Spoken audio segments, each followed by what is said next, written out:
El soldado estaba solo en la cima de la montaña. Él era el último de los suyos y sus ojos observaron cómo los enemigos escalaban las rocas por todos lados, subiendo con una ira incansable para arrebatarle la vida. Él sabía que sería él contra muchos, pero pelearía como un animal acorralado, arrancando la vida de quien lo hiriera con armas y con sus propias manos cuando fuera necesario.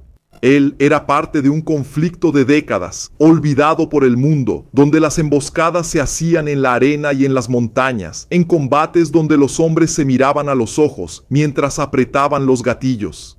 Mercenarios estadounidenses, ex-Navy SEALs y ex-boinas verdes participaron en planes elaborados para asesinar a líderes de diferentes organizaciones. Hombres armados con armas antiguas como sus abuelos lucharon junto a lanzadores de misiles balísticos, tan caros que podrían evitar al menos parte de las muertes de más de 85,000 niños que murieron de hambre en 3 años en el país. Este es un conflicto con una violencia tan personal que la gente siente vergüenza de ver y reconocer.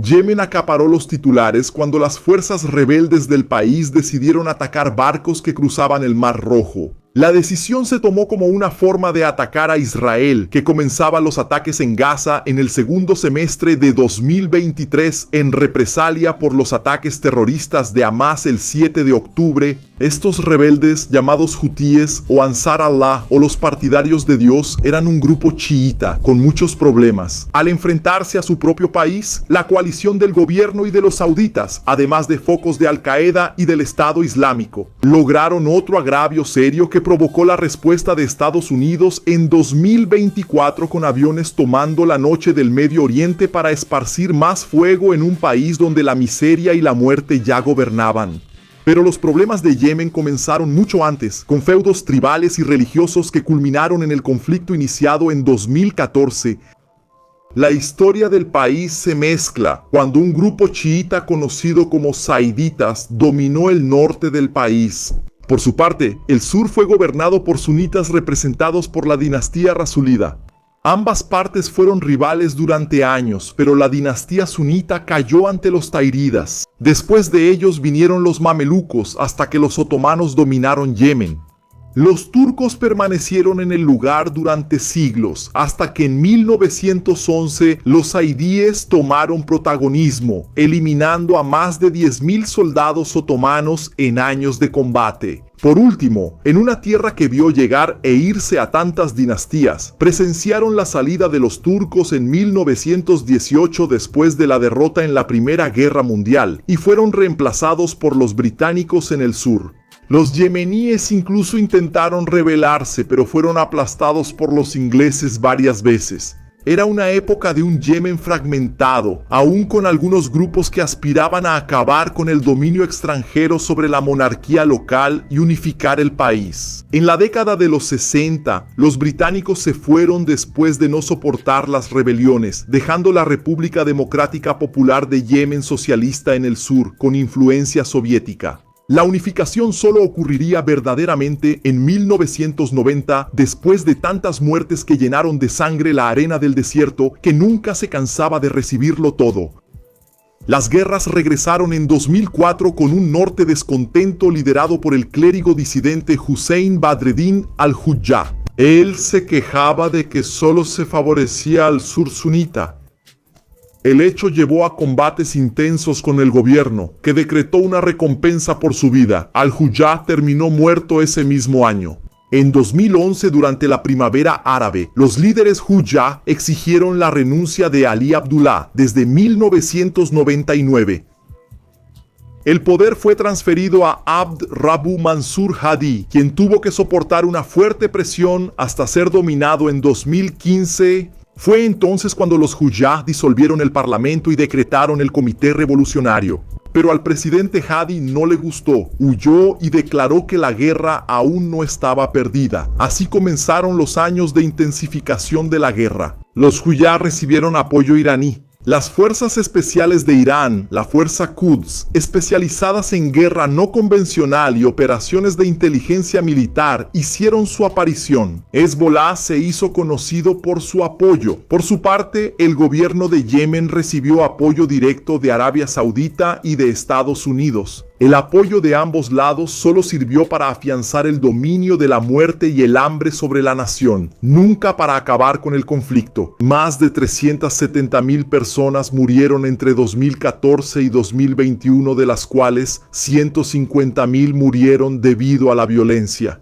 A esto se le podrían sumar 85,000 niños yemeníes muertos de hambre entre 2015 y 2018. De una población de 34 millones, 4 millones de personas fueron desplazadas de manera acumulativa entre 2015 y 2020.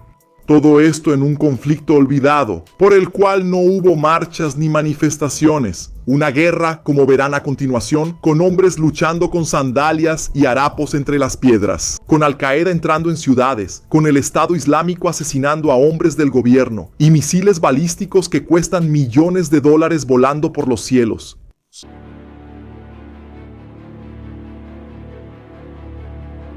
Había muchas historias de violencia cara a cara en esa guerra. Una de ellas era la de este hombre en la cima de la montaña, o la de ese soldado corriendo entre disparos para salvar a su amigo, o la de ese combatiente, Hult, un grupo separatista considerado terrorista por Estados Unidos, disparando contra un hombre cara a cara. Él observó al objetivo caer y después buscó nuevos objetivos en la incursión en la montaña. El primer enemigo se levantó aún con vida. A pesar de los disparos, casi a quemarropa. El pánico lo invadió y corrió esperando la misma suerte. Sus plegarias ya se habían agotado y ahora los proyectiles se hundieron en su espalda. Más rápido que nunca, los Hults corrieron para encontrar a los adversarios que aún huían. Aquellos eran hombres de la coalición del gobierno yemení que dieron la espalda a los atacantes, dejándolos disparar desde posiciones elevadas libremente para acabar con sus vidas. Si nadie se acordó de organizar marchas por una guerra con más de 50,000 civiles muertos al año en promedio, a los señores de la guerra les gustó. Si nadie se acordó de poner en redes sociales imágenes de las 28,000 niñas y niños muriendo de hambre al año, los señores de la guerra se dieron cuenta, al ver en la guerra un terreno fértil, que la conciencia selectiva del mundo no se iba a perturbar.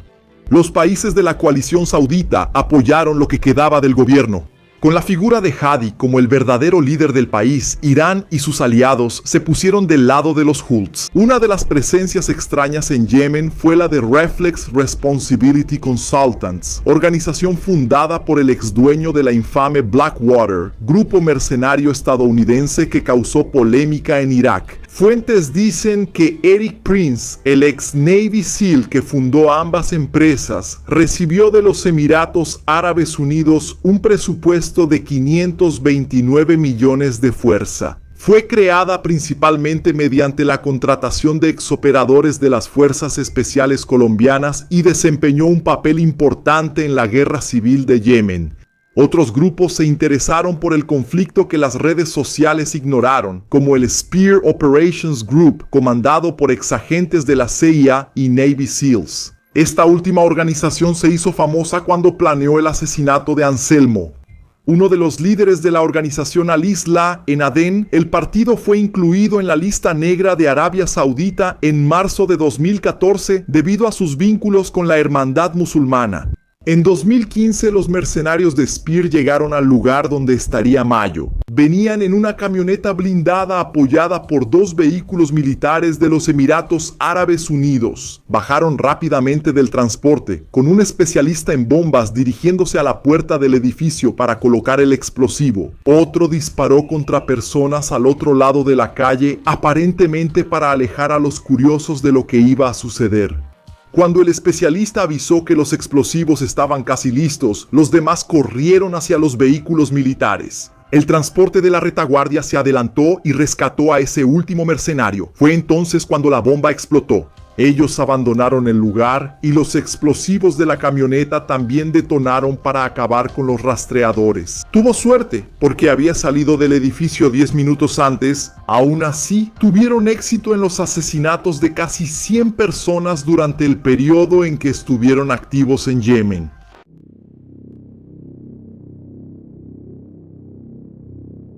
Los grupos mercenarios trabajaron durante años en Yemen. Recorrieron las ciudades y los desiertos para combatir a los hutíes.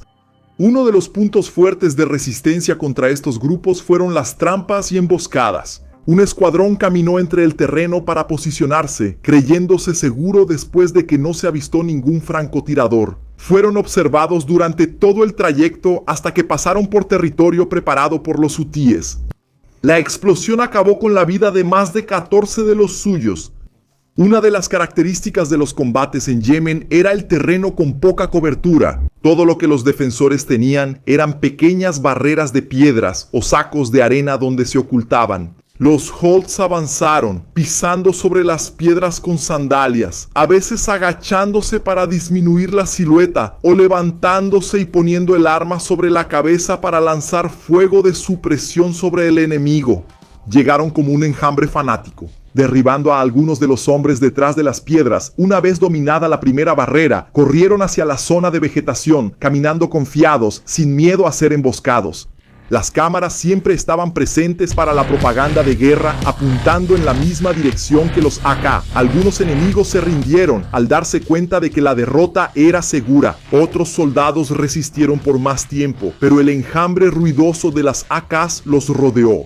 Apareciendo en medio de la vegetación hasta el pecho, les escupieron balas. Las fuerzas de la coalición resistieron a estos avances con apoyo aéreo, haciendo explotar a los enemigos en las áreas abiertas. Los F-15 sauditas interceptaron un Qasuf 2K, un dron kamikaze con una ojiva de 30 kilogramos, pero los Hults estaban bien armados contra la fuerza aérea enemiga. Sus disparos convirtieron en chatarra en el aire al mismo avión que interceptó sus drones. Lo mismo ocurrió con el famoso helicóptero. El helicóptero estadounidense Apache, derribado en uno de los avances sobre territorio enemigo. Estos esfuerzos de los Hult no impidieron que el ejército federal continuara sus avances para recapturar algunas áreas. Los soldados siguieron adelante con el apoyo que les permitió tener avances menos penosos o peligrosos que lo normal para los Hults. Cuando el enemigo huyó, la artillería mantuvo el objetivo y se expuso para destruir el vehículo armado. Los hombres del gobierno tenían el mismo desafío que los OS. Se desplazaban con más frecuencia en vehículos blindados. Este tipo de avance, especialmente con apoyo aéreo, fue lo que hizo que las fuerzas enemigas huyeran en la ciudad de Arad. Si los Hults lograron derribar aviones y helicópteros con armas iraníes, no era un problema detener el avance de un blindado con una TGM. Acorralaron esos vehículos varias veces. La explosión hizo que los hombres huyeran bajo la lluvia. Cualquier concentración de fuerzas sauditas para iniciar una incursión podría convertirse en un objetivo. Un grupo experimentó cómo el fuego consumía los vehículos y se expandía para destrozar a los hombres alrededor en una violenta ola de energía. Las camionetas de los Hults con CPU de 14.5 milímetros dispararon contra enemigos en fuga a más de 1 kilómetro, enviando fácilmente 150 proyectiles por minuto. Fue con mucha suerte que muchos de los hombres de la coalición saudita lograron escapar en medio de los montones de polvo generados por piedras o tierra destrozadas por los cañones.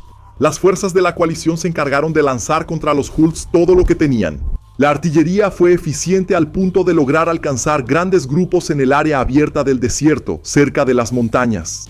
Los vehículos que transportaban a los soldados enemigos eran atacados para evitar fugas rápidas y convertirlos en blancos más fáciles. Las bases sobre las montañas también fueron alcanzadas por disparos que por suerte dejaron a los hombres vivos, pero aturdidos por el impacto. Se ayudaron entre sí, tratando de salir del búnker destruido para buscar nuevas defensas al amparo de los efectos del impacto. Desde la cima de las montañas recuperadas, las ametralladoras fueron preparadas para masacrar a los Hults en fuga. Los disparos levantaron arena alrededor de los hombres en medio de la columna. Una carrera angustiada en la que esperaban ser golpeados por la espalda en cualquier momento.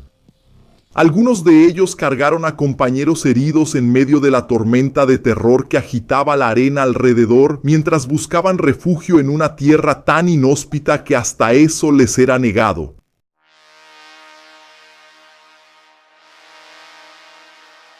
Los hutíes iniciaron el contraataque contra esas posiciones perdidas. La marcha fue lenta entre las piedras con los soldados rebeldes concentrados. Todos los enemigos fueron observados cuidadosamente a través de las lentes de los miras telescópicas y las cámaras, revisando los varios puntos de defensa protegidos por muros de piedra. Los disparos iniciales sorprendieron a los soldados que esperaban un ataque desde la posición opuesta. Las balas golpearon las piedras, haciendo que los hombres huyeran. Un soldado que llevaba una ametralladora PK sintió el disparo pasarle por la oreja antes de golpear las piedras al frente. Uno de los hombres intentó usar un RPG, pero fue alcanzado mientras apuntaba, sintiendo cómo se le rompían los huesos por el impacto. Logró escapar entre las piedras. Otros no tuvieron la misma suerte. Bajaron por el acantilado aterrorizados, con las piedras raspando y cortándoles la piel. Poco a poco, en los momentos más lentos de la huida, los francotiradores lograron alcanzar a esos soldados, haciendo que solo sus cadáveres llegaran al final de la pendiente. Esos soldados sauditas reaccionaron. Uno de ellos logró alcanzar a uno de los hutíes atacantes con un lanzamiento perfecto de granada. La explosión destrozó al hombre y dejó aturdido a su compañero cercano. Los hutíes eran mayoría y se acercaron demasiado, atravesando las defensas para disparos más cercanos, lo que daba mucha menos oportunidad de que el objetivo sobreviviera. Subieron la montaña, preparándose para un nuevo asalto contra el último soldado en ese pico. Uno de ellos lanzó la granada para abrir camino hacia la difícil entrada del búnker. La explosión hizo que los soldados se escondieran entre las piedras. El humo de las granadas y la ausencia de contraataques les dio confianza a los hutíes para subir por la pared de piedras y disparar dentro de las defensas. Aún sin recibir ninguna reacción, entraron al lugar ya esperando una victoria. El primero recibió los disparos de la AK en el pecho y se dobló sobre sí mismo hasta caer al suelo en sus últimos suspiros. El otro hombre corría sobre las piedras y recibió las esquirlas de una granada, casi ahogándose en medio del humo y el polvo.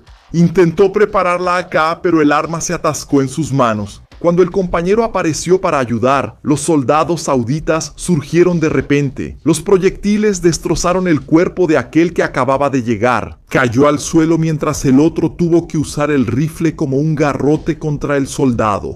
La pelea llevó a los dos a acercarse usando cualquier resto de fuerzas. Para uno, la ayuda subía a la colina. Para el otro, la muerte subía lentamente mientras él luchaba desesperadamente. En cierto momento, el brazo izquierdo del soldado se movió como si apuñalara hacia el abdomen del enemigo. La mano y torcía la hoja hasta que el rebelde se deslizaba por sus brazos hasta el suelo. El sobreviviente intentó recuperar el aliento y recargar el rifle, ya que la lucha por la vida aún continuaba. Los enemigos finalmente llegaron. El arma rugió sobre las barricadas, disparando a quien intentara asomar la cara sobre las piedras.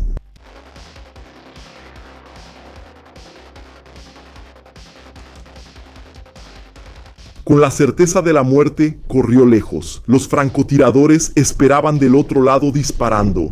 Ese fue otro hombre afortunado que logró alcanzar otra defensa. Ali quedó acorralado junto con los demás, sujeto a los disparos de los francotiradores que poco a poco fueron eliminando a los soldados que aún no habían huido. Era aterrador saber que cada momento estaba siendo vigilado por la mira telescópica. Rompió huesos y cabezas con los proyectiles precisos. Al final, la coalición perdió aún más territorio en el norte de Yemen, casi en la frontera con Arabia Saudita. El país siguió siendo un campo fértil para los señores de la guerra.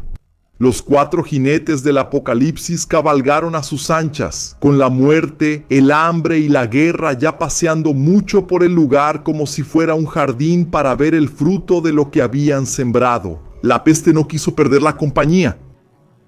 Descendían en forma de cólera, matando a más de 4.000 personas.